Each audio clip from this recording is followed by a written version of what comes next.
Pakej prihatin ini akan menyediakan bantuan segera untuk meringankan beban yang ditanggung oleh anda semua. Sama ada anda seorang nelayan di Kukup, Johor, ataupun pekebun kecil di Jeli, Kelantan.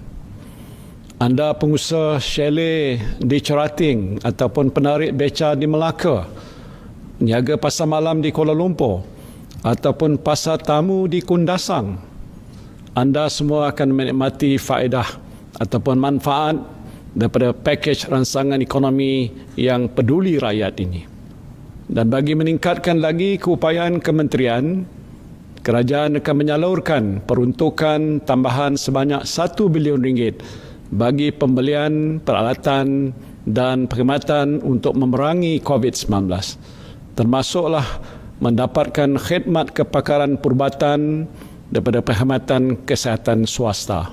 Selain itu, bagi menyokong usaha KKM untuk menjalankan lebih banyak ujian COVID-19, pihak industri insurans dan takaful akan mewujudkan dana khas berjumlah RM8 juta untuk menanggung kos ujian penyaringan yang bernilai sehingga RM300 bagi setiap pemegang polisi dan sijil takaful perubatan yang diarahkan oleh Kementerian Kesihatan Malaysia untuk menjalani ujian di hospital swasta ataupun makmal swasta. Di samping itu, syarikat insurans dan takaful keluarga akan menawarkan penangguhan pembayaran premium atau sumbangan untuk 3 bulan bagi pencarum yang sumber pendapatan mereka terjejas akibat wabak ini. Kerajaan akan meningkatkan allowance khas yang diterima daripada RM400 kepada RM600 sebulan mulai 1 April 2020 sehingga wabak ini berakhir. Pada masa yang sama, kerajaan juga bersetuju memanjangkan allowance khas sebanyak RM200 sebulan kepada anggota tentera, polis, kastam, immigration, anggota Angkatan Pertahanan Awam serta anggota rela yang terlibat secara langsung dalam melaksanakan perintah kawalan pergerakan. Allowance ini juga akan dibayar mulai 1 April 2020 sehingga wabak COVID-19 berakhir. Dianggarkan seramai 169,000 kaki tangan tambahan akan mendapat manfaat ini. Saya faham bahawa dalam keadaan bencana seperti yang kita sedang hadapi ini, sebahagian besar saudara-saudari terjejas dari segi sumber pendapatan. Untuk meringankan beban anda, kerajaan akan menyediakan bantuan prihatin nasional, iaitu pemberian tunai secara one-off dengan peruntukan hampir RM10 bilion dan buat pertama kalinya akan disalurkan juga kepada kumpulan M40. Di samping itu, baki pemberian tunai di bawah program bantuan sara hidup BSH yang sedang dilaksanakan akan dibayar pada bulan Julai 2020 yang melibatkan peruntukan sebanyak RM3.2 bilion. Saya juga tidak lupa kepada para pelajar institusi pengajian tinggi.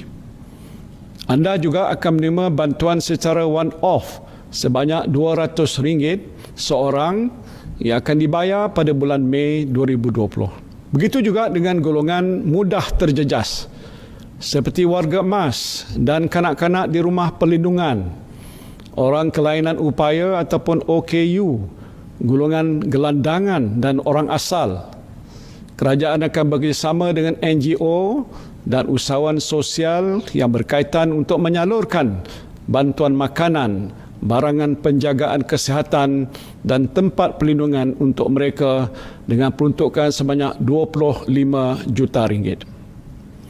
Sebelum ini, kerajaan telah bersetuju untuk menangguhkan bayaran balik PTPTN kepada semua peminjam selama 6 bulan melibatkan kutipan sebanyak RM750 juta. Kini kerajaan bersetuju memberikan penangguhan bayaran balik pinjaman untuk tempoh yang sama kepada peminjam Perbadanan Tabung Pembangunan Kemahiran ataupun PTPK mulai 1 April 2020 sehingga 30 September 2020 dengan anggaran kutipan sebanyak RM149.2 juta. Inisiatif ini akan memanfaatkan seramai 174,500 orang peminjam. Saya juga tahu keperitan yang dihadapi oleh golongan B40 di kawasan bandar, terutamanya mereka yang tinggal di projek perumahan rakyat dan perumahan awam. Sehubungan itu, kerajaan bersetuju untuk memanjangkan pengecualian bayaran sewa bagi PPR daripada sebulan yang diumumkan sebelum ini kepada 6 bulan dengan jumlah kos sebanyak RM3 juta ditanggung sepenuhnya oleh kerajaan. Bagi unit sewa untuk milik pula, penangguhan pembayaran bulanan diberikan selama 6 bulan bagi pembayaran balik pembiayaan bermula bulan April sehingga September 2020. Kerajaan juga bersetuju untuk memberikan pengecualian sewaan selama 6 bulan untuk semua premis milik kerajaan persekutuan seperti kantin sekolah, taska, kafeteria, kedai serba nikah dan lain-lain. Dan ini termasuk semua premis milik agensi dan badan berkanun kerajaan persekutuan. Saya juga menggesa agar kerajaan negeri, pihak berkuasa tempatan dan GLC memberikan pengecualian yang sama.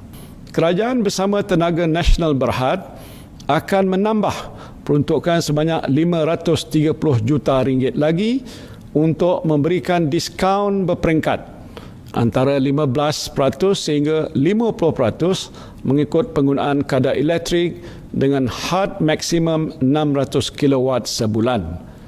Diskaun 50% ini akan diberikan kepada penggunaan elektrik bawah 200 kW, 25% bagi penggunaan antara 201 sehingga 300 kW dan 15% bagi penggunaan 301 sehingga 600 kW.